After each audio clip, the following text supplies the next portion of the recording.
মায়ের চরণে বসে থাকে গৃহলক্ষ্মী। মায়ের পদস্পর্শে পূর্ণ হয় প্রতিটি পরিবার।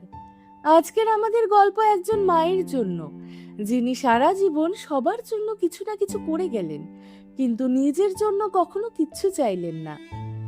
বন্ধুরা, আমাদের চ্যানেল শিক্ষামূলক কাহিনীতে তোমাদের সকলকে স্বাগতম। আজকের আমাদের গল্পটি মন দিয়ে শোনো, কমেন্টে জানাও তোমার অনুভূতি, আর অবশ্যই চ্যানেলটি সাবস্ক্রাইব করতে কিন্তু ভুলো না। নির্মলা দেবী তার বৌমাকে ডাকলেন। নির্মলা দেবী আওয়াজ দিলেন, আরে বৌমা, তুমি আজ কি রান্না করলে? চালে কি পাথরের দানা ভরা? আর ডালে এত জল ঢেলে দিয়েছো যে বুঝতেই পারছি না এটা ডালে জল ঢেলেছো নাকি জলে ডাল ঢেলেছো। রান্নাঘর থেকে বেরিয়ে এসেছে নন্দিনী। ঘাবড়িয়ে গিয়ে সে বলল, মা, আজ তাড়াহুড়োয় ডালে জল বেশি চলে গেছে, আমি এটা বের করে আলাদা করে রেখে দিই, আর একটা ভালো করে ডাল তৈরি করে তোমাকে দেব। নির্মলা দেবী তার বৌমার দিকে তাকিয়ে বলতে লাগলেন, বৌমা, এত বছর পর তুমি এখনো রান্নাটা করতে জানো না? এতদিন রান্নাঘরে খেটেছো, ঘর সামলেছো, কিন্তু ডাল রান্নাটাও শিখলে না? ডালে কত জল দিতে হয়, কতটুকু দিতে নেই, এটাও তুমি বুঝতে পারছো না? নির্মলা দেবীর পাশেই বসেছিল তার স্বামী দীনেশবাবু। তিনি একটু হেসে বলে উঠলেন, এবার যথেষ্ট হয়েছে, দেখো বউটা ভর্তা কত সুন্দর করেছে, আর এই রুটি দেখলে কি সুন্দর ফুলে ফেপে উঠেছে, আর কাঁকড়া সত্যি সত্যি অসাধারণ। একদিন ডালে একটু জল বেশি গেলে এত কথা বলার কি আছে, বাকি সব খাবার তো সুন্দর করেছে। একদিন যদি কোনো জিনিস একটু কম বেশি হয়েও যায়, তাহলে সেটা সামলিয়ে নেওয়া যায় না? দীনেশবাবু কিন্তু তার স্ত্রীকে একটু ঠাট্টা করেই বলছেন, কিন্তু নির্মলা দেবী এটা শুনে রেগে গিয়ে বলে উঠলেন, তুমিও না অনর্থক কথা বলো। যদি আমি এখনই বউটাকে তার ভুলগুলো বুঝিয়ে না দেই, তাহলে এটা পরে নিজের মর্জি মতো চলতে শুরু করবে, আর কিছুই তো শিখবে না। আমার এইটুকু কটু কথার এই কারণেই এত বড় সব করতে পেরেছে, আর না হলে মায়ের বাড়ি থেকে এটা তো কিছুই শিখে আসেনি, সবকিছু আমাকেই শেখাতে হয়েছে। দীনেশবাবু আবার হেসে বলছেন, হ্যাঁ, একদম সত্যি, সব তো তার মায়ের বাড়ি থেকেই সবাই শিখে আসে না, তুমিও তো তোমার মায়ের ঘর থেকে কিচ্ছু শিখে আসোনি। নির্মলা দেবী এখন গোপনে রেগে গিয়ে বললেন, খাবার টেবিলে এসব বলবে না, চুপ করে খাবার খাও। এই ছোট্ট ঝামেলার পর যখন খাবারের সময় শেষ হলো, দীনেশবাবু যখন ঘরে প্রবেশ করলেন, তখন নির্মলা দেবী ফুঁসে উঠে বলতে শুরু করলেন, বউয়ের সামনেই আমাকে তোমার এত কটু কথা বলার ছিল? যখন দেখি তখন বউয়ের সামনে আমার বিরুদ্ধে কথা বলো, সব দোষ আমার বের করো। এই কারণে কিছুদিন ধরে আমি দেখছি বউটাও আমার সাথে তর্ক করতে শুরু করেছে। এটা সব তোমার কাজ। যদি আমি বউটাকে টোকাটাকি করি, তাহলে তুমি মাঝখানে মুখ খুলবে না, আমাকে বউকে শেখাতে দাও। দীনেশবাবু হেসে বললেন, ঠিক আছে বাবা, ঠিক আছে, তোমার যা ভালো লাগে করো। পরের দিন সকালবেলায় সবাই খাবারের টেবিলে বসেছে। নন্দিনী তার শাশুড়ির জন্য গরম চা বিস্কুট নিয়ে এসেছে। তারপরে সে বলে উঠল, মা, দীপের জন্মদিন আসছে, তার ৫ম জন্মদিন। আমি ভাবছি এবার একটা ভালো আয়োজন করব। প্রতি বছর তো আমরা বাড়িতেই কেক কেটে খাই, কিন্তু এবার দীপ জেদ ধরেছে যে সব বন্ধুদের জন্মদিন ভালো মতো পালন করা হয়, তাই ভাবছি এবার আমরাও সবাইকে আমন্ত্রণ জানাই। নির্মলা দেবী তৎক্ষণাৎ বলে দিলেন, নিজের বাড়ির মানুষদের আমন্ত্রণ জানানোর আগে আমার মেয়েকে আর আমার জামাইকে ফোন করে জানিয়ে দিয়ে আসো, নয়তো তুমি নিজের বাড়িতে বলতে গিয়ে আমার মেয়ের কথা ভুলে যেও না। যখন বাড়িতে কোনো অনুষ্ঠান হয় সবাই আসে, এটা খুবই ভালো লাগে। ছোট ছেলে মেয়েকেও ফোন করে বলে দিয়ে আসো, তারা একদিন আগে বাড়িতে চলে আসবে। বাড়িতে অনেক কাজকর্ম থাকে, তারা একটু সাহায্য করে দেবে। খাওয়া দাওয়ার কোনো কমতি রাখবে না, সবার পছন্দের খাবার রাখতে হবে। বিশেষ করে আমার নাতিদের পছন্দের খাবার রাখতে হবে, ওরা ফ্রেঞ্চ ফ্রাই আর স্মাইলি খুব পছন্দ করে। বাড়িতে বানিয়ে নিও, নয়তো বাজার থেকে নিয়ে এসো। নির্মলা দেবী ছোটখাটো অনুষ্ঠান করতেই ভালোবাসতেন, কিন্তু তিনি যে সবসময় ছোট মোটো অনুষ্ঠান বাইরে করার পক্ষপাতে ছিলেন না। কারণ তার মনে হতো, যখন বউ আছে বাড়িতে, তখন হোটেলে গিয়ে বেহুদা টাকা খরচ করার কি দরকার, বউই তো সব কাজ করতে পারে। নন্দিনী বলে উঠল, ঠিক আছে মা, আমি এখনই সবাইকে ফোন করে দিচ্ছি এবং দীপের জন্মদিনে আসার কথা বলে দিচ্ছি। ঘরের সব কাজকর্ম সামলে নন্দিনী তার আলমারি খুলে দেখতে লাগলো কি কাপড় পরবে। হঠাৎ তার চোখে পড়লো সেই গোলাপি রঙের শাড়িটা, যা রাখি বন্ধনে তার ভাই তাকে দিয়েছিল। অত্যন্ত সুন্দর শাড়ি, হালকা গোলাপি রঙের, আর তার উপর ছোট্ট পট্টির কাজ। নন্দিনী সেই শাড়িটা পরে দেখলো যে কেমন লাগছে। তখনই তার শাশুড়ি ঘরের সামনে দিয়ে যাচ্ছিলেন। নন্দিনীকে শাড়ি পরতে দেখে তিনি ঘরে ঢুকে বসে গেলেন। নির্মলা দেবী বলে উঠলেন, এ কি শাড়ি পরছো? মনে হয় আগেকার দিন থেকে কিনে এনেছো। এক্সট্রা ভালো কোনো শাড়ি পরো না। এত ভারী ভারী শাড়ি পরলে যখন তখন ঘরের 10টা কাজ করতে হবে, কারোর সাথে ধাক্কা লাগলে সেটা ছিঁড়ে যাবে, আর তুমি নিজেও খুবই নোংরা হয়ে যাবে। এক্সট্রা একটা সাদা সিধা শাড়ি করে পরো, এত ভারী শাড়ি পরার দরকার নেই। হলের কোণে বসে থাকা নির্মলা দেবীর ছেলে সঞ্জয় এই সব কথা শুনছিল। সত্যি সত্যি গোলাপি শাড়িটিতে তার স্ত্রীকে অত্যন্ত সুন্দর লাগছিল। কিন্তু তার মায়ের এত কথা শুনে সঞ্জয় ঘরে ঢুকে এসে বলল, আরে মা, কত সুন্দর লাগছে শাড়িটা, এতে ক্ষতি কি? পরতে দাও না নন্দিনীকে, যদি ওর মন থেকে পরতে চায় শাড়িটা। নির্মলা দেবী রেগে গিয়ে বলে উঠলেন, আরে ছেলে, তুমি মেয়েদের কথায় চুপ করে থাকো। তুমি কি জানো কোনটা ভালো আর কোনটা না? তুমি বাইরে বসে টিভি দেখো আর খুশি থাকো। এখানে আমাদের মেয়েদের কথা চলছে, আমরা নিজেরাই সব সামলে নেব, আর মেয়েদের কথায় মাঝখানে পুরুষেরা কথা বলে না। সঞ্জয় তার মায়ের কথা শুনে চোখের কোণ দিয়ে তার বউকে একবার দেখে চুপচাপ বেরিয়ে গেল। নির্মলা দেবীর কথায় নন্দিনী শাড়িটা বদলে ফেলল। দীপের জন্মদিনে একদিন আগেই তার দাদু, ঠাকুমা আর পিসি সবাই মিলে বাড়িতে চলে আসে। অনেক হাসি মজা হয়। রাতে সবাই বসে গল্প করে। ছোট ছোট ছেলেমেয়েরা যত্রতত্র খেলে বেড়ায়, আর রাত 12টা পর্যন্ত গল্প চলে। তারপর নির্মলা দেবী হুকুম দেন, একটা করে কফি হয়ে যাক। সবাই হ্যাঁতে হ্যাঁ মিলায়। নন্দিনী উঠে রান্নাঘরে যায় আর সবার জন্য কফি তৈরি করে নিয়ে আসে। পরের দিন সন্ধ্যাবেলা জন্মদিনের প্রস্তুতি শুরু হয়। পিসি আর তার ছেলেমেয়েরা গোটা হলটা বেলুন দিয়ে সাজিয়ে দেয়। ঘরের সব খাবার নন্দিনী রান্না করে। একটা বড় কেক বাজার থেকে কেনা হয়। কিন্তু নির্মলা দেবী আগে ভাগে নন্দিনীকে হুঁশিয়ারি করে দিয়েছিলেন যে বাজারে যে ডিমের কেক আসবে সেটা তিনি খাবেন না। তিনি চান তার জন্য বাড়িতে ডিম ছাড়াই কেক তৈরি হোক। নন্দিনী তাড়াতাড়ি রান্নাঘরে একটা ডিম ছাড়াই কেক বানিয়ে খাবারের টেবিলে রেখে দিল ঠান্ডা হওয়ার জন্য। অনুষ্ঠান শুরু হলো। কেক কেটে দেওয়া হলো। তারপর খাওয়া দাওয়া শুরু হলো। নন্দিনী সারাক্ষণ এদিক ওদিক ছুটে বেড়াচ্ছে, এক জায়গা থেকে আরেক জায়গায়, সবার ইচ্ছা পূরণ করছে। তখন তার বড় মেয়ে বলে উঠল, মা, তুমি কোথায়? তোমাকে আমরা দেখছি না। কেক কাটার সময় তো তুমি ছিলে না। আমার বন্ধুরা তোমাকে খুঁজছিল। চলো, অত্যন্ত একটা ফটো তুলিয়ে নাও। নন্দিনী বলে উঠল, আমি রান্নাঘরে আছি মা। যদি আমি এখান থেকে বেরিয়ে যাই তাহলে খাবারের কাজটা কে করবে? তোমার ঠাকুমাও খুব বেজার হয়ে যাবেন। তুমি যাও আর তোমার বোনের সঙ্গে ফটো তুলিয়ে আসো। কিন্তু রিমার কাছে এটা একদমই ভালো লাগলো না। তার মায়ের এত কথা বলা, এত কাজের চাপে পড়া, আর বাকিরা সব বসে বসে খাচ্ছে, পছন্দ করছে, হাসছে, একজনও তার মায়ের খোঁজ নিচ্ছে না। সবাই শুধু তাদের নিজেদের চাহিদা নিয়েই তো ব্যস্ত, আর তার মা সবার জন্য সব কিছু করছে, আর কেউ তার মায়ের জন্য কিচ্ছু করছে না। পরের দিন রবিবার ছিল। তার বউ, বোন, যা, দেওর সবাই ঘরে রয়ে গেল। 2 দিন নন্দিনী সবার পছন্দের খাবার রেঁধেছে, খাওয়িয়েছে। কারণ সবাই চাকরি করে, তাই ঘরে খাবার রাঁধার সময় নেই। যে কাজ সেরেও তারা ঘরে সাধারণ খাবার করবে। এখন সে তার বৌদির থেকে ইচ্ছা মতো পছন্দের খাবার বানিয়ে খাচ্ছে। রবিবার রাতে খাবার খেয়ে পিসিমণি পান খাবার ইচ্ছা হলো। নির্মলা দেবী বলে উঠলেন, সবার পছন্দের পান আর ছেলে মেয়েদের জন্য তাদের পছন্দের আইসক্রিম নিয়ে আসো। নন্দিনী সবার ইচ্ছা মতো পান আর আইসক্রিম নিয়ে আসে। আইসক্রিম আর পান আসতে নির্মলা দেবী বলেন, নন্দিনী, এই কুলফি আর পানগুলো আলাদা আলাদা থালায় বের করে আনো। তিনি হলে এসে প্লেট রাখলে যার যার পছন্দের জিনিস তারা তুলে নিতে লাগলো। তখনই রিমা বলে উঠল, মা, তোমার পছন্দের পান কোনটা? মা, বলো। নন্দিনী কিছু বলার আগে নির্মলা দেবী থালার যে শেষ পানটা রয়েছে সেটাও তুলে নিয়ে বললেন, আরে, তুমি তো দেরি করে ফেলেছো, এখন তো একটাও পান বাকি নেই, পরের বার খেয়ে নিও। নন্দিনীর বিয়ে হয়েছে 15 বছর আগে। এই 15 বছরে সে আপন পরিবারের পছন্দ অপছন্দ নিজের করে নিয়েছে। এতে সে নিজের সব পছন্দ ভুলে গেছে। সে এখন ভুলে গেছে যে তার কোনো পছন্দ আছে কিনা।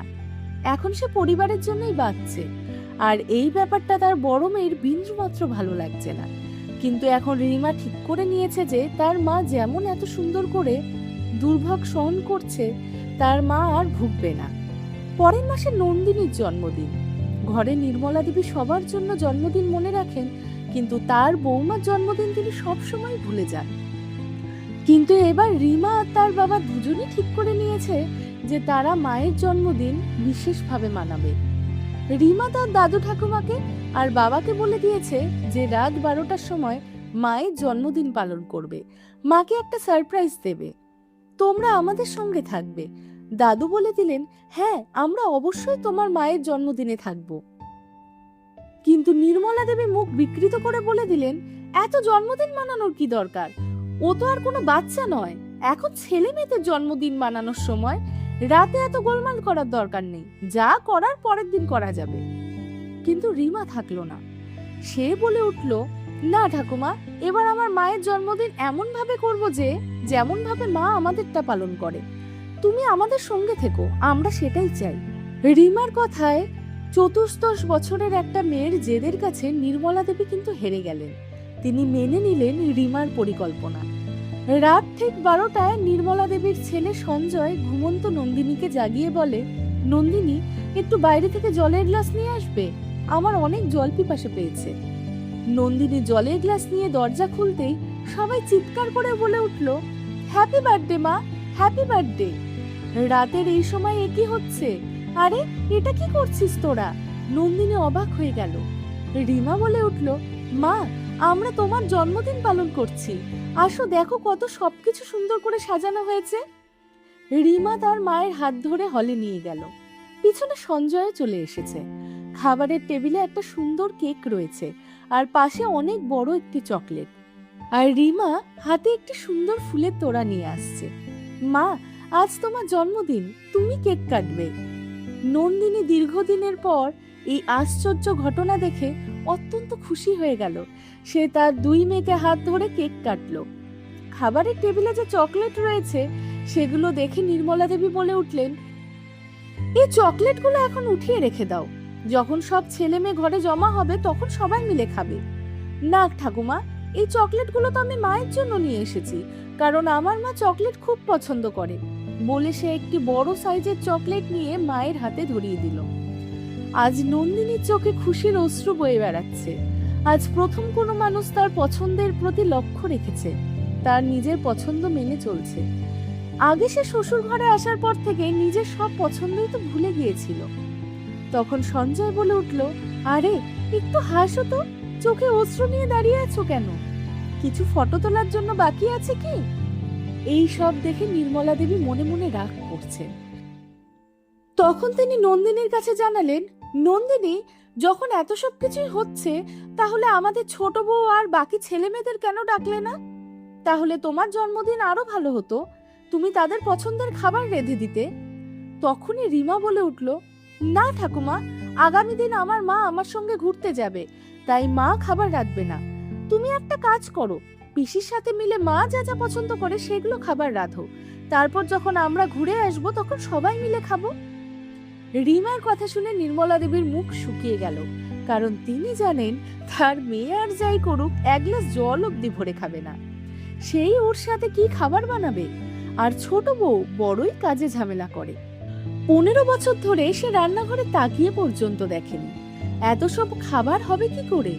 এই ভাবনায় সংকুল হয়ে নির্মলা দেবী বলে উঠলেন, নন্দিনী, এক কাজ করি, খাবার হোটেল থেকে নিয়ে আসি, তাহলে কাউকেই পরিশ্রম করতে হবে না। নির্মলা দেবীর এই কথা শুনে রিমা তার মায়ের দিকে তাকিয়ে বলল, দেখলে মা, একবার খাবার রাঁধার সময় এলো আর ঠাকুমা কত বাহানা বানাচ্ছে, মজা হলো বলো মা? কিন্তু সে থামলো না, বরং সে আরো বলে উঠল, না ঠাকুমা, তোমার তো আবার হোটেলের খাবারে পেট ভরে না, পেট খারাপ হয়ে যায়, তুমি তো সেটা নিজেই বলো। আর এত সব মানুষের খাবার হোটেল থেকে নিলে কত খরচ হবে? তুমি তো সবসময় বলো ঘরে রাঁধা খাবারই স্বাস্থ্যকর আর সস্তাও পড়ে, তাই তুমি নিজেই রাঁধো। রিমার এই কথাগুলো শুনে সঞ্জয় তখন নিজের ভুল বুঝতে শুরু করেছে। কত বছর ধরে যে সে একবারও নিজের স্ত্রীর সন্ধান নেয়নি, একবারও স্ত্রীকে জিজ্ঞাসা করেনি তার কি পছন্দ। বিয়ে করে আনার পর থেকে সে শুধু নিজের ঘরের দায়িত্ব দিয়েই তার স্ত্রীকে মুক্ত হয়ে গেছে। আজ তার নিজের মেয়ে তার চোখ খুলে দিয়েছে। সে যদিও তার মায়ের কথা মনে করার জন্য নন্দিনীকে ঘুরিয়ে নিয়ে গেল, তার নতুন কাপড় কিনে দিল, আজ রিমা নিজেই খুব খুশি যে তার বাবা তার মায়ের জন্য এত সবকিছু করছে। বরাবর তার মনে একটা কাঁটা ছিল যে তার মা সবার জন্য করছে, কিন্তু মায়ের জন্য তো কেউ কিছু করছে না। কিন্তু আজ তার বাবাকে মায়ের জন্য এত সবকিছু করতে দেখে রিমা খুব খুশি হয়ে গেল। মা, এই মাসে বাবা এখনো পেনশনের টাকা দেননি। আজ তো 5 তারিখ হয়ে গেল। বাবাকে বলে দিন সংসারে কত খরচ হয়, আজই টাকা তুলে আমাকে দিয়ে দিন।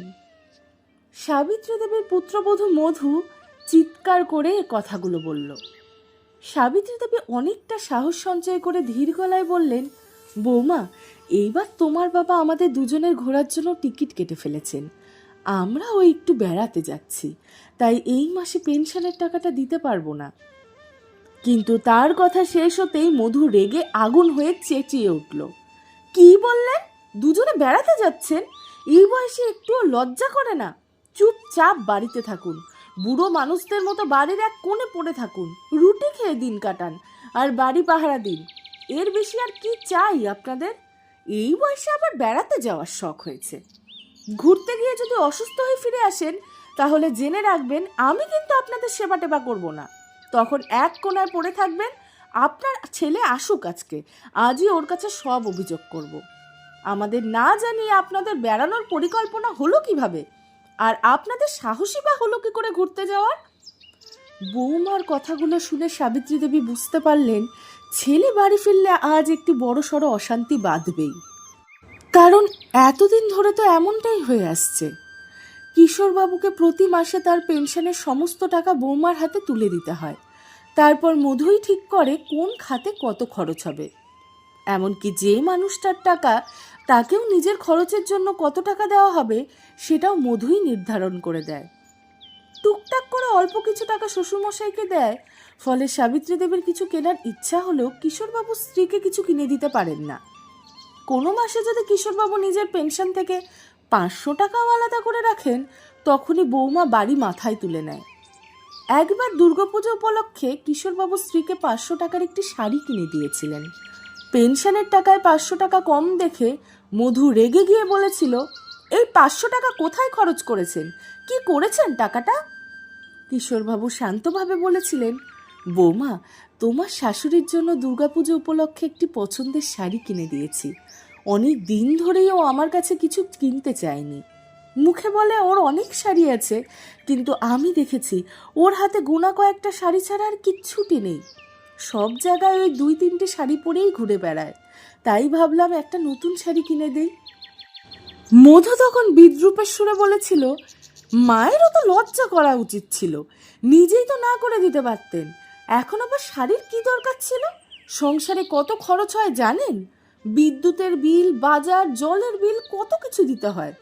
আপনারা কি বুঝবেন শহরে সংসার চালানো কতটা কঠিন? সারা জীবন তো গ্রামেই কাটিয়েছেন। সেই ঘটনার কথা মনে করেই আজ আরও ভয় পাচ্ছিলেন সাবিত্রী দেবী। মাত্র 500 টাকার জন্য যেখানে বৌমা এত বড় কাণ্ড করেছিল, সেখানে এবার তো কিশোরবাবু পুরো পেনশনের টাকাই ভ্রমণের টিকিট কাটতে খরচ করে ফেলেছেন, আর কিছু টাকা নিজেদের খরচের জন্য রেখে দিয়েছেন। সন্ধ্যায় ছেলে নবীন অফিস থেকে বাড়ি ফিরতেই মধু তাকে সব খুলে বলল। সব শুনে রবিন রাগে ফুঁসতে ফুঁসতে বাবা মায়ের ঘরে ঢুকে চিৎকার করে বলল, বাবা, এ আমি কি শুনছি? আজ 5 তারিখ হয়ে গেল, অথচ আপনি এখনো পেনশনের টাকা দেননি। উল্টে আমাদের না জানিয়ে সব টাকা খরচ করে ফেলেছেন। এবার বলুন, এই মাসের রেশন খরচ কে চালাবে? কিন্তু আমি কিন্তু নিজের 1 টাকাও দুবেলা আপনাদের খাবারও দেব না যদি পেনশনের টাকা না দেন। রিটেক,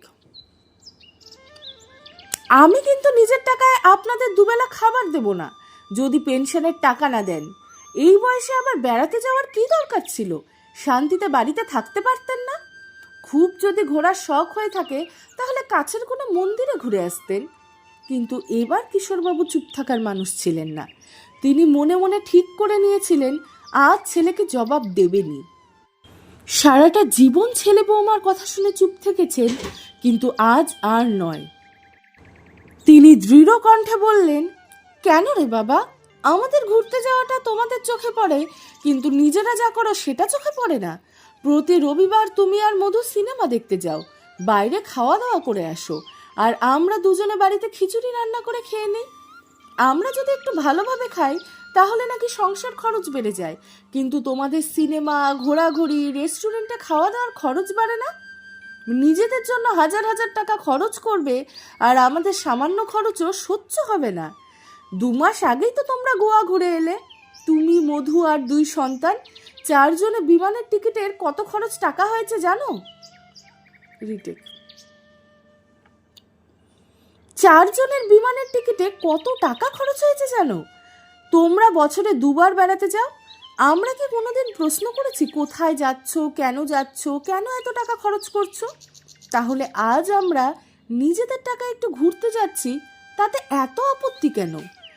নবীন রাগে গর্জে উঠল, বাবা, আমি নিজের উপার্জনের টাকা খরচ করি, কারোর কাছে হাত পাতি না। কিশোরবাবু সঙ্গে সঙ্গে জবাব দিলেন, আর আমি কি তোমাদের কাছে হাত পেতেছি? আমিও তো নিজের পেনশনের টাকায় ঘুরতে যাচ্ছি, তোমার কাছ থেকে তো কিছু চাইনি। বাবার এই জবাবে নবীন আরও ক্ষিপ্ত হয়ে উঠল। সে বাবা মা এতদিন ধরে সব কথা তাদের চুপচাপ মেনে নিতেন, আজ তারাই তাকে পাল্টা জবাব দিচ্ছেন, এটা সে কিছুতেই মেনে নিতে পারছিল না। সে গর্জে উঠল, ঠিক আছে, যদি ঘুরতেই যেতে চান তাহলে এটাও জেনে রাখুন, আমি আর ফ্রিতে আপনাদের খাওয়াবো না। সংসার খরচে টাকা দেবেন, তবেই রান্না করা খাওয়ার পাবেন, না হলে নয়। আমার কাছে এত টাকা নেই যে আপনাদের খাওয়াবো, আবার আপনারাই ঘোরাঘুরির খরচ। রিটেক। আমার কাছে এত টাকা নেই যে আপনাদের খাওয়াবো, আবার আপনাদের ঘোরাঘুরির খরচও বহন করব। এ কথা বলে সে ঘর থেকে বেরিয়ে গেল, কিন্তু মধুও কম গেল না। শাশুড়ির দিকে তাকিয়ে তিরস্কারের সুরে বলল, দেখলেন তো মা, আপনার ছেলে সারাদিন কত পরিশ্রম করে, সেটা চোখে পড়ে না না? অথচ আমরা একটু ঘুরতে গেলে আপনাদের এত সমস্যা। বাড়িতে ছেলে, বউ, 2 নাতি নাতনি আছে, তাদের ভবিষ্যতের জন্য কিছু টাকা জমিয়ে রাখা উচিত নয়? আর আপনারা এই বয়সে শুধু খরচই করে যাচ্ছেন। এই বয়সে ঘোরাঘুরির শখ হয়েছে? চুপচাপ বাড়িতে থাকুন, আর যদি ঘুরে এসে অসুস্থ হয়ে পড়েন তাহলে মনে রাখবেন, আমি কিন্তু আপনাদের সেবা করব না। এই বলে মধু পা ঠুকতে ঠুকতে নিজের ঘরের দিকে চলে যেতে লাগলো। তখন কিশোরবাবু তাকে থামিয়ে বললেন, বৌমা, বাড়িতে থেকে তোমার শাশুড়ি কি কোনো কাজ করে না? বাড়ির সব কাজই তো তুমি তাকে দিয়েই করাও, তখন তো সে অসুস্থ হয় না। আজ শুধু একটু ঘুরতে যাওয়ার কথা উঠতেই তোমার মনে হচ্ছে ও বুঝি অসুস্থ হয়ে যাবে। কিশোরবাবুর কথা শুনে বৌমা রাগে মুখ ফুলিয়ে ঘর থেকে বেরিয়ে গেল। ছেলে বৌমার কথাগুলো শুনে সাবিত্রী দেবী এক কোণে চুপচাপ বসে রইলেন। তার চোখ ভরে উঠেছিল অশ্রুতে। তিনি কিছুতেই বুঝে উঠতে পারছিলেন না এখন কি করা উচিত। কিছুক্ষণ পর তিনি স্বামীকে বললেন, আমার মনে হয় আমাদের বেড়াতে যাওয়ার পরিকল্পনাটা বাতিল করে দেওয়াই ভালো, না হলে ছেলে বৌমা আমাদের 2 মুঠো ভাতও খেতে দেবে না। যে এই বাড়িতে থাকাটা খুব কঠিন হয়ে যাবে, প্রতিদিন নানা কথা শুনিয়ে আমাদের জীবন অতিষ্ঠ করে তুলবে।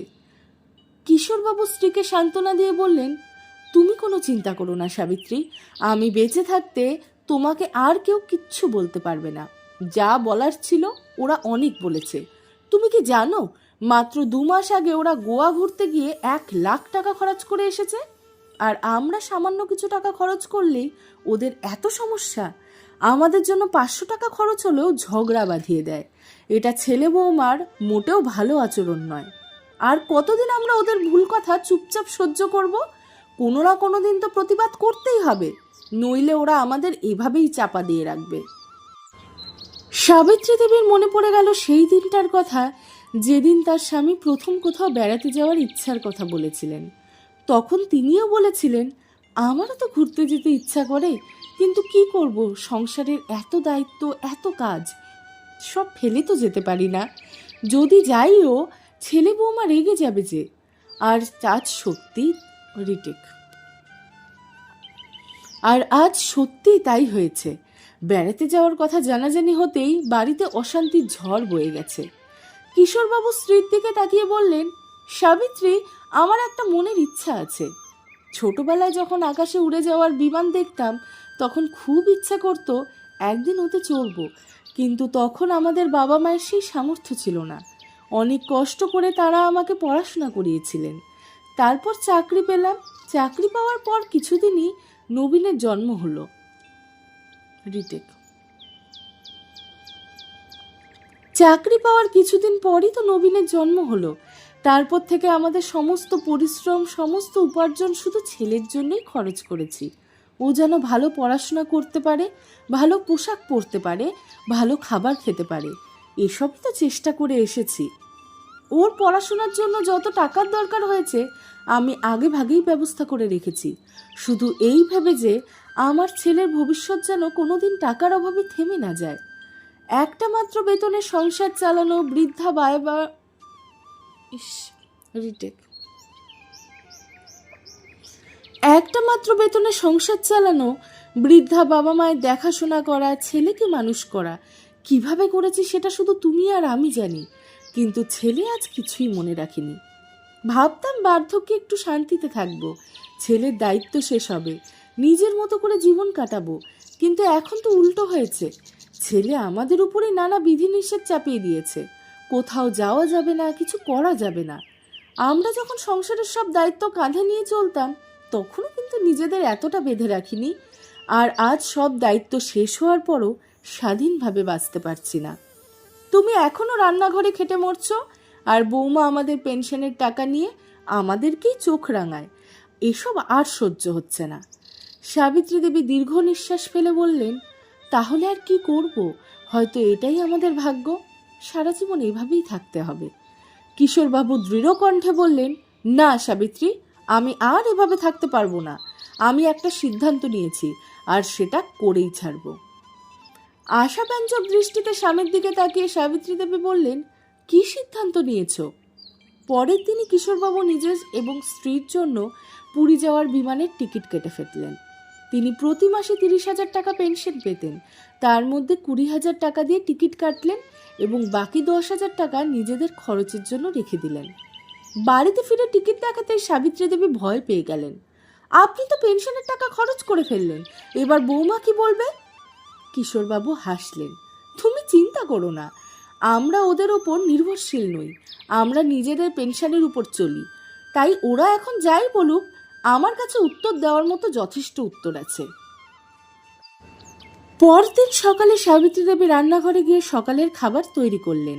সবাই একসঙ্গে জলখাবার করলেও ছেলে বৌমার মুখ তখনও গোমরা। তারা কারোর সঙ্গে কথা বলছিল না। কিশোরবাবু সবই বুঝতে পারছিলেন। জলখাবার শেষে তিনি স্ত্রীকে বললেন, সাবিত্রী, আমরা তো বেড়াতে যাচ্ছি, চলো তোমার জন্য দুটো নতুন শাড়ি কিনে নিয়ে আসি। ঘুরতে গেলে তো নতুন কিছু জামা কাপড় লাগবেই। আর আমি নিজেও 5 বছর ধরে একটা নতুন পাঞ্জাবি পর্যন্ত কিনিনি। ভাবছি একটা নতুন পাঞ্জাবি পাজামা কিনবো। এই কথা শুনে ছেলে বৌমা যেন বিস্ফারিত হয়ে গেল। নবীন রাগে ফেটে পড়ে বলল, বাবা, রিটেক।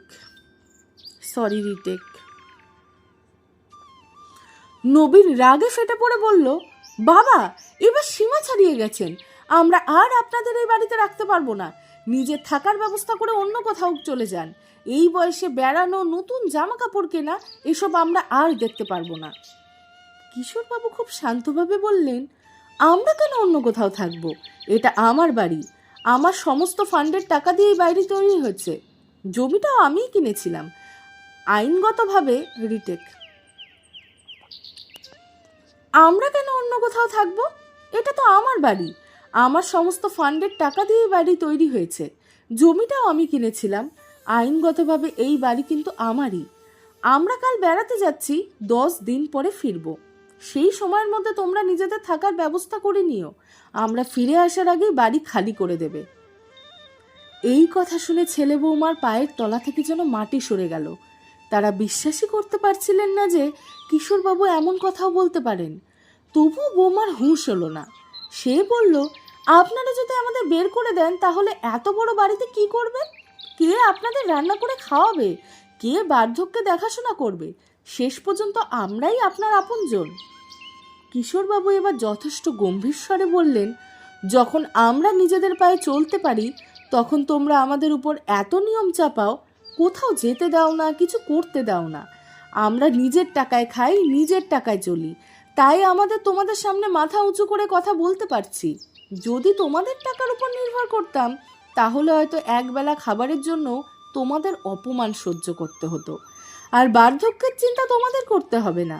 এত বড় বাড়িতে 2জন লোক ভাড়া রাখবো, একজন কাজের মহিলা রাখবো, নিজের পেনশনের টাকা খুব ভালোভাবেই জীবন কাটিয়ে দিতে পারবো।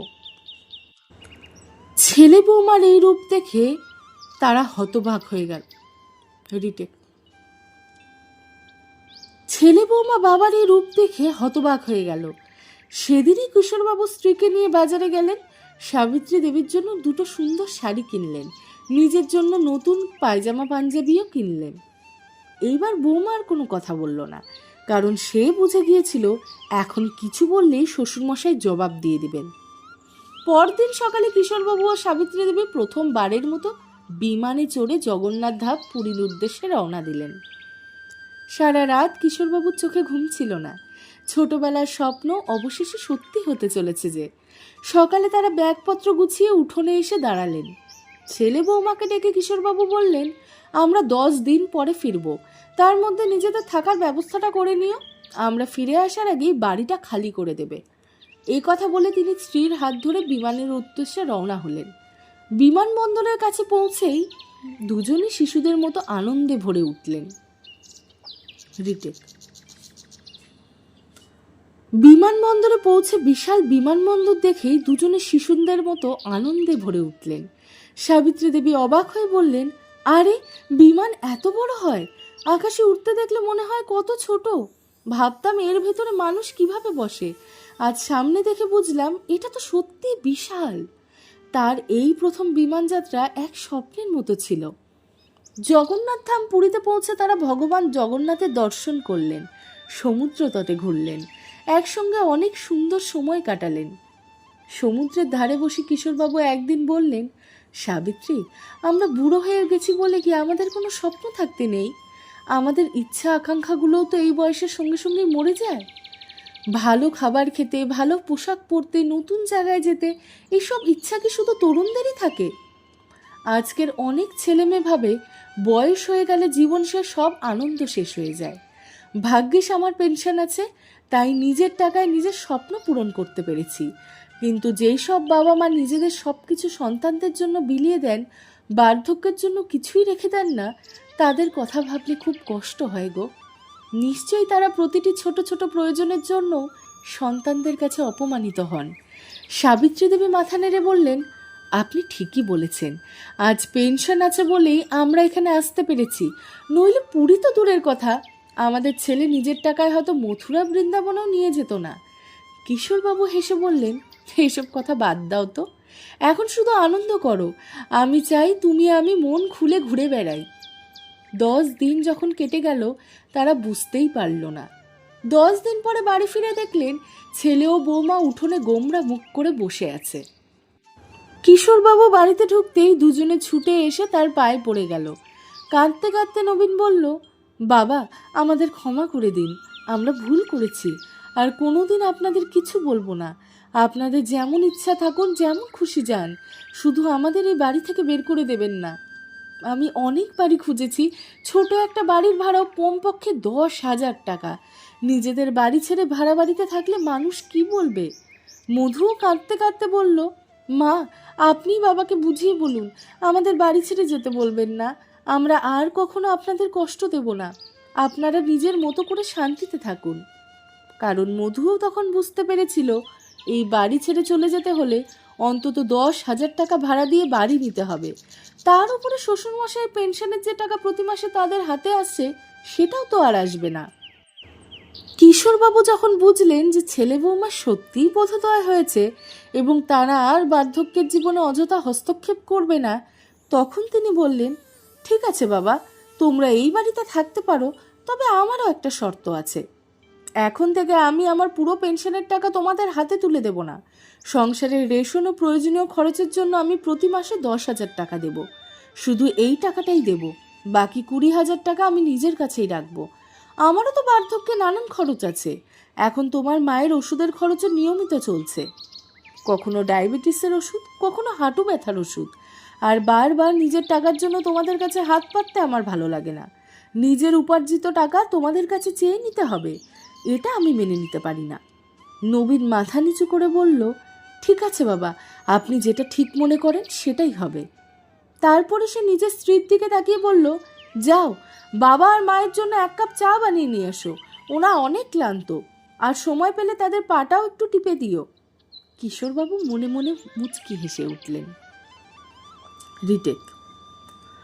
কিশোরবাবু মনে মনে মুচকি হেসে উঠলেন। তিনি ভাবলেন, যদি আমি নিজের জন্য এই কঠোর সিদ্ধান্ত না নিতাম, তাহলে আজও ছেলে বৌমা আমাদের আগের মতোই চেপে রাখত। আমরা কোনোদিনই নিজের মনের কথা বলতে পারতাম না। তো বন্ধুরা, জীবনে কখনো কখনো নিজের সম্মান এবং আত্মমর্যাদা রক্ষার জন্য কিছু কঠিন সিদ্ধান্ত নিতে হয়। অনেক সময় নিজের ভালো থাকার জন্য সামান্য স্বার্থপর হওয়াটারও প্রয়োজন আছে। নিজেদের উপার্জন, নিজের সঞ্চয় এবং নিজের আর্থিক স্বাধীনতা থাকলে মানুষ বার্ধক্য ও সম্মানের সঙ্গে জীবন কাটাতে পারে। বন্ধুরা, আশা করি আজকের গল্পটি আপনাদের ভালো লেগেছে। গল্পটি ভালো লাগলে ভিডিওটিকে একটি লাইক করুন, চ্যানেলটিকে সাবস্ক্রাইব করুন আর আপনাদের প্রিয়জনদের সঙ্গে শেয়ার করুন। গল্পটি শেষ পর্যন্ত দেখার জন্য আপনাদের সবাইকে আন্তরিক ধন্যবাদ জানাই। আবার দেখা হবে নতুন কোনো গল্পে, নতুন একটি গল্প রিটেক। আবার দেখা হবে নতুন ভিডিওতে, নতুন একটি গল্প নিয়ে। ততদিন ভালো থাকবেন, সুস্থ থাকবেন। নমস্কার।